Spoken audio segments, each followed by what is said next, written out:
Olá pessoal, tudo bem?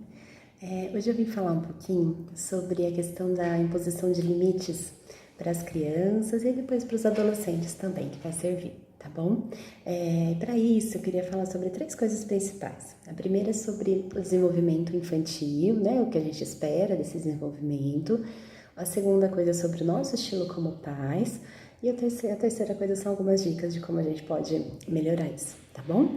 Então, assim, em relação ao desenvolvimento infantil, a gente tem que lembrar que as crianças e os adolescentes estão ainda em maturação cerebral, né? O nosso cérebro, ele vai se desenvolvendo, vai ficando mais maduro conforme a gente vai crescendo.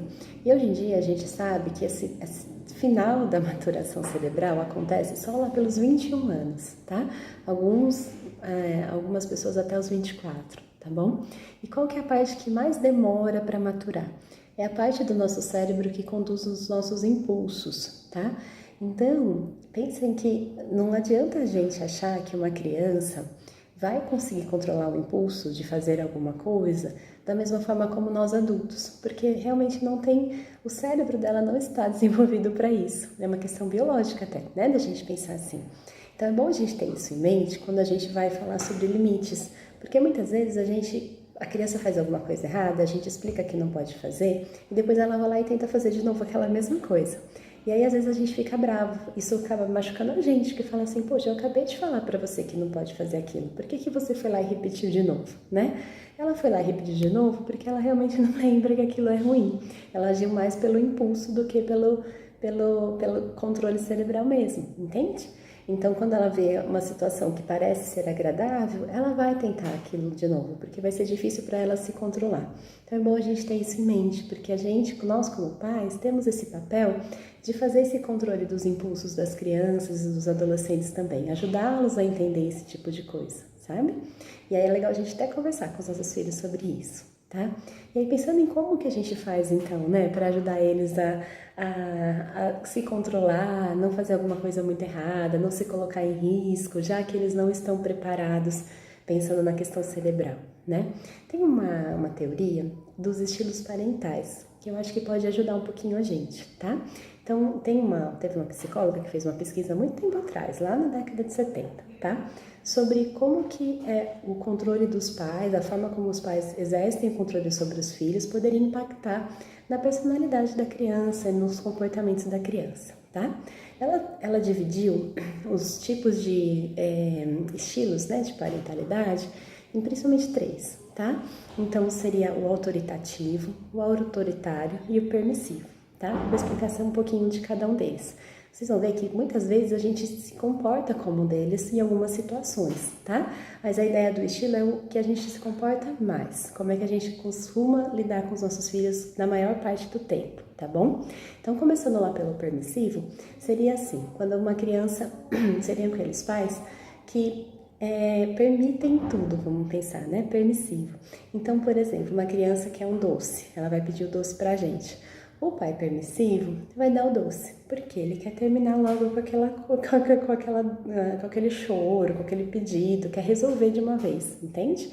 Ele não vai se colocar como uma referência do que pode, do que não pode, né? Então, assim, olha, agora o doce não está permitido, né? Então ele é um pai que é permissivo, ele permite o tempo todo. Não vai responder muito ao que a criança tá apresentando. Então é aquela hora que a gente realmente quer só se livrar. Então a criança está chorando, pedindo um brinquedo. A gente vai lá e compra o brinquedo e dá para a criança. Está chorando, pedindo doce. Eu vou lá e compro o doce, dou para a criança. Eu quero passear, eu vou lá e passeio com a criança naquele momento. Então a gente só vai respondendo o que a criança está pedindo, sem levar em consideração o que a gente também quer, tá? E o que a gente precisa fazer naquele momento, tá? Então esse é o permissivo. Muitas vezes a gente age assim, né? Principalmente quando a gente está cansado, a gente quer só resolver o negócio e faz do jeito que dá, né? O segundo estilo seria o autoritário, que é muito comum, tá? O autoritário é aquele estilo em que nós, como pais, nos colocamos como os donos da verdade, vamos pensar assim, né? Então, assim, é aquela coisa, você faz porque eu estou mandando, você obedece porque eu estou falando. Eu sou adulto, eu sei o que é melhor para você e você precisa me obedecer. Mas a gente vai fazer isso de uma forma sem explicar para a criança por quê, né? Sem deixar que a criança responda ao que a gente está falando para ela fazer. Então a criança aprende a nos obedecer, ela vai aprendendo a nos obedecer o tempo todo, mas esse estilo de que eu só obedeço porque ele é o adulto, tá? Esse estilo parental autoritário faz com que a criança tenda a se afastar um pouquinho dos pais, e aí quando chega lá na adolescência comece a mentir, né, para os pais, porque tem medo de que vai contar alguma coisa e o pai, né, não vai assumir muito, não vai entender muito, tá? Ela pode ficar um pouquinho mais insegura, por mais incrível que pareça, tá? Então ela vai ter mais inseguranças na vida geral dela, na socialização com os outros. Ela vai ter uma dificuldade de entender na relação em que ela tem com outros adultos, né? Quando existe alguma situação mais de risco na relação, né? Então, assim, se você está ensinando a criança que ela tem que fazer só porque você é adulto, quando a criança tiver contato com um adulto que quer fazer algo que não seja legal, isso a gente vê muito na violência sexual, né? Outras violências com a criança, ela não vai entender que aquilo é errado, porque ela foi ensinada que os adultos sabem o que é o certo. Então, ela tende a entrar em situações de risco com mais frequência, tá? Então, esse seria o estilo autoritário, é quando a gente impõe, né, as regras e o que a gente acha que é importante, mas a gente não é responsivo, a gente não responde à resposta da criança, ao que a criança está falando pra gente naquele momento, tá? E tem o estilo autoritativo, que é um estilo mais responsivo. Então, qual que é a ideia do estilo autoritativo? Nós, como pais, nos colocamos como referência para a criança, tá? E para o adolescente. Então, tem algumas coisas na casa que são regras, são coisas que a gente acredita, que a gente acha que precisa ser mantidos, tá bom? E a gente vai estar lá para dizer para a criança isso pode, isso não pode, isso é arriscado, isso não é arriscado. Então, a gente faz esse papel de controle no sentido de evitar que ela se coloque em risco, justamente por conta desses impulsos, né, que eu mostrei lá no começo do vídeo, mas a gente também responde ao que a criança está dizendo. Então, se a gente coloca, por exemplo, a criança pediu doce, né, como eu falei lá no permissivo. No permissivo, o pai só vai lá e compra o doce e dá para a criança. Resolvi o meu problema, ela não vai mais chorar, tá? No autoritário, a gente vai simplesmente falar não é não e acabou.